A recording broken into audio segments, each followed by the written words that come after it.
Hey gang, Stephen Marshall, KYLandlordlaw.com, back with your weekly update on the court system and one thing that you need to be doing between now and the time the courts open up so that you can be sure that you're ready to file evictions at the earliest time possible.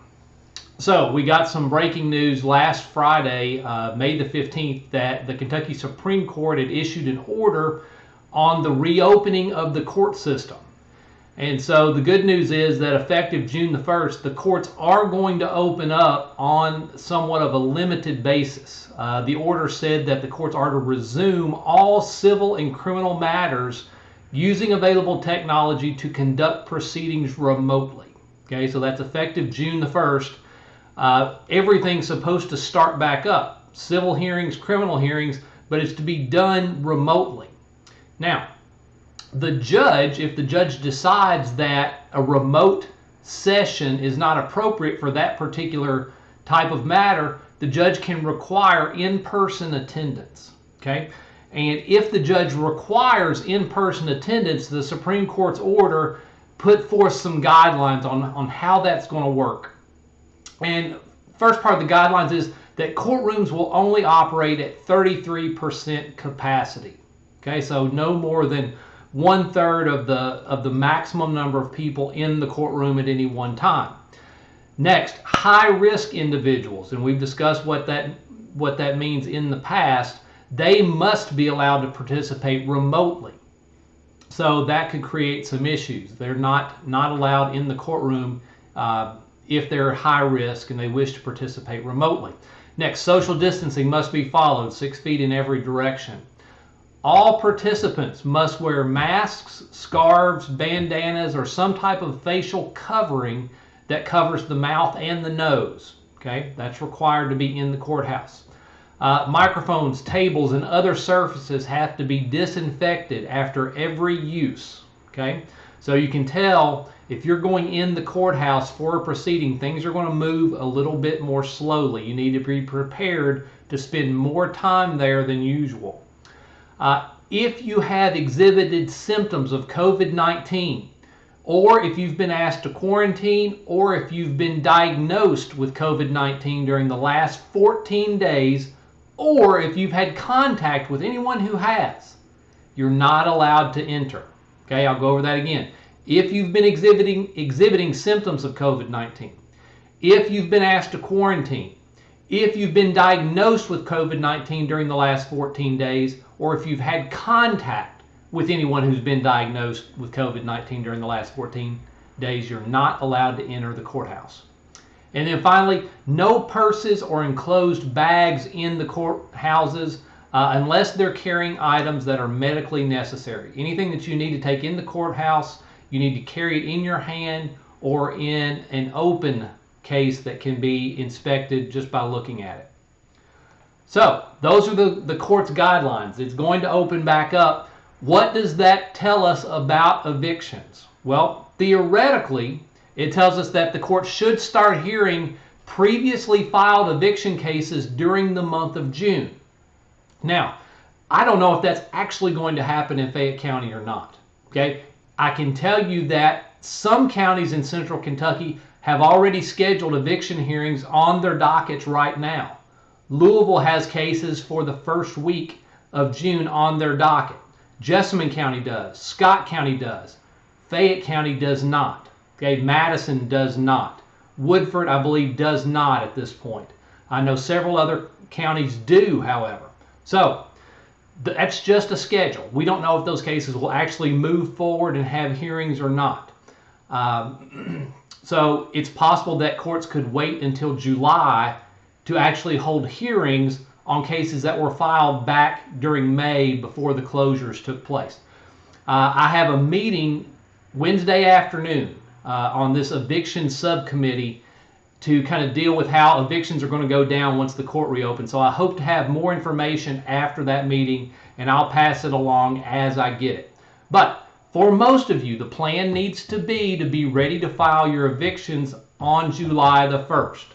Now, the thrust of this video is this. Not all of you are going to be eligible to do that. And so here's where you need to pay very close attention. The Federal CARES Act put a nationwide moratorium on evictions through July 25th at certain properties. And I'm confident that when the courts open back up for eviction filings, the courts are going to require landlords to certify that they are not filing the eviction at a CARES Act property. So what that means for you is that between now and early June, you need to be figuring out if your property is governed by the CARES Act. And that's what I want to spend some time on this video today, going over and looking at the details. So March 27th, President Trump signed the CARES Act, the Coronavirus Aid, Relief, and Economic Security Act, okay, the CARES Act. And that federal law does a number of things that landlords need to be aware of, but the first step is figuring out if it applies to your property. And here's the list that it applies to. So it applies to any property that has a federally backed mortgage loan or multifamily mortgage loan. A federally backed mortgage loan or a federally backed multifamily mortgage loan. Now that may be Fannie Mae or Freddie Mac, it may be something different. Okay? But that's the first category. The second category is very broad. It's any property that's covered by the Violence Against Women Act. Okay? And that includes the following. Any property that participates in a HUD program is covered by the CARES Act. Any property that constitutes public housing is covered by the CARES Act. Any property that participates in the Section 8 Housing Choice Voucher Program, okay, where your tenants get the vouchers and live at your property, even though it's tenant-based, it's still covered by the CARES Act. Also, any property that participates in the Section 8 project-based housing program is covered. So if you're connected to Section 8 in either way, either project-based or tenant voucher-based, you're covered by the CARES Act. Any property that is considered a Section 202 housing for the elderly, that's covered by the Act. Any property that participates in Section 811 housing for people with disabilities, covered by the Act. Any property that participates in Section 236 multifamily rental housing, covered by the Act. Any property that participates in Section 221D3 below market interest rate, a BMIR housing property, is covered by the CARES Act. Any property that participates in the HOME program, HOME, is covered. Any property that participates in the Housing Opportunities for Persons with AIDS Act, HOPWA, HOPWA, covered by the CARES Act. Any property that participates in the McKinney-Vento Act homelessness program, covered by the CARES Act.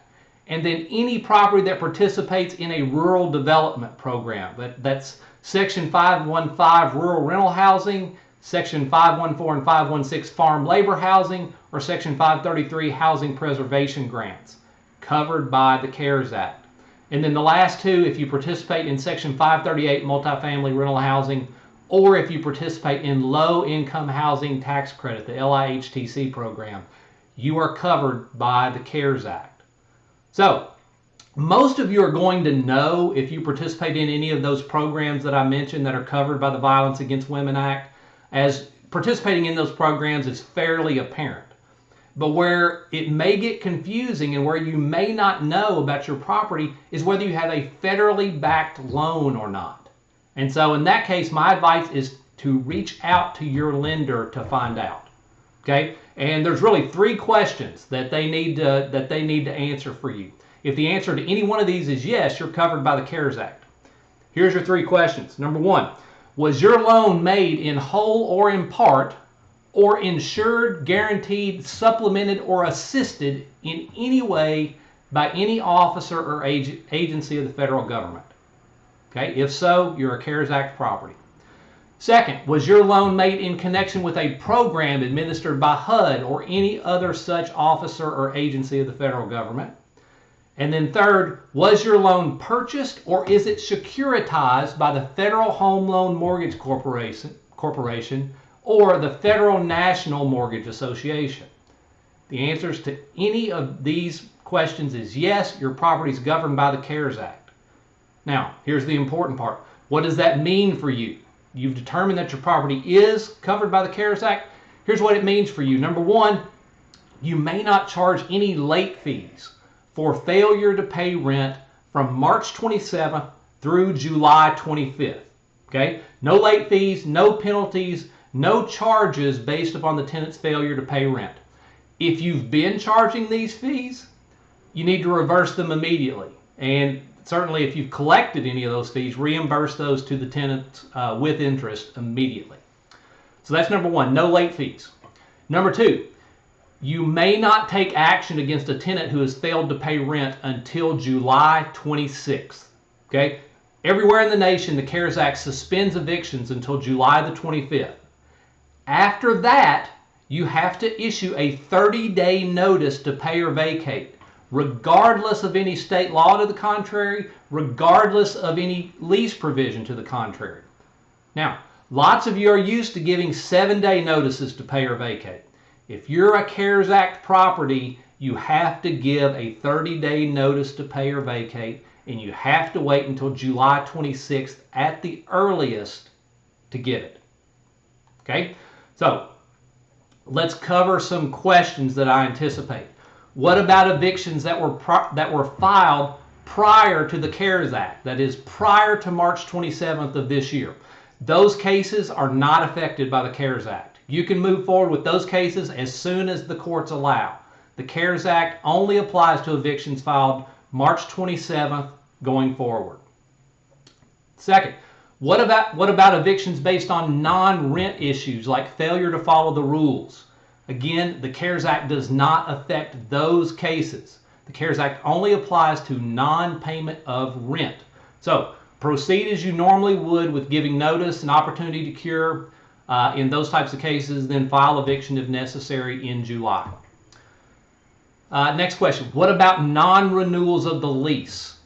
My guess is that the CARES Act would likely prohibit non-renewing a lease if it's based on non-payment of rent during the period of March 27th to July 25th. Okay? In that case, you're going to wait until July 26th, then give your notice, your 30-day notice to pay or vacate if it's motivated by non-payment of rent. Now, the CARES Act will not impact your ability to refuse or renew a lease or a tenancy during that July or March 27th to July 25th time period if the non-renewal is not related to non-payment of rent. Okay? So just as a quick review, you can refuse to renew a lease for a tenant as long as your reason is not discriminatory or retaliatory. Okay? It's not, you don't have to have a reason, it's just that it can be any reason that's not discriminatory and not retaliatory. I've got a post on the blog on non-renewals that kind of lays out all the details on that you may want to take a look at. But as far as non-renewals in the CARES Act, as long as non-payment of rent is not the basis for the renewal, I think you can non-renew during that time period. Now, the best source for figuring out if your property is covered by the CARES Act is going to be to talk to your lender. All right? But the National Low Income Housing Coalition has created this searchable database that has a list of properties throughout the nation that it believes is covered by the CARES Act. Now, I can tell you that the database is not without errors, okay? And it's certainly not exhaustive or complete, but it is a handy resource to begin your research. And here's what I can tell you. There are tenant advocates out there that are itching to sue a landlord that they believe has violated the CARES Act, either because you filed an eviction too early or because you charged late fees or penalties for failing to pay rent. They are going to be looking at this database. So it's a good idea to check it to see if your property is listed. And if you find that it's listed, you certainly want to double check with your lender to make sure that your property is not covered, and maybe even get a written statement from your lender that your property is not covered. Okay? So check out the database, see if your property is there, and if it is, be sure to follow up to make sure that if it's there, it shouldn't be there. So that's it for today. Here's our summary, all right? I get asked this question every day. When are the courts going to open up? June the 1st, limited capacity. When can evictions be filed? At conventional properties, the earliest we can file the evictions, July the 1st, unless something changes. Right now, it is July the 1st. The CARES Act, It applies to properties that have a federally backed loan or who participate in a federal government program or receive federal government assistance. CARES Act, if you're covered, you may not charge late fees from March 27th through July 25th. And then if you're covered, you may not proceed against a tenant who has failed to pay rent until July 26th, and you have to send a 30-day notice to vacate. Okay, so the best thing that you can be doing right now as we're moving towards the courts reopening, as we're moving towards filing evictions in July, figure out whether or not your property is covered by the CARES Act and get documentation that it is not. A statement from your lender would go a long way on that. If you have questions about those types of things, be sure to reach out to your friendly neighborhood attorney.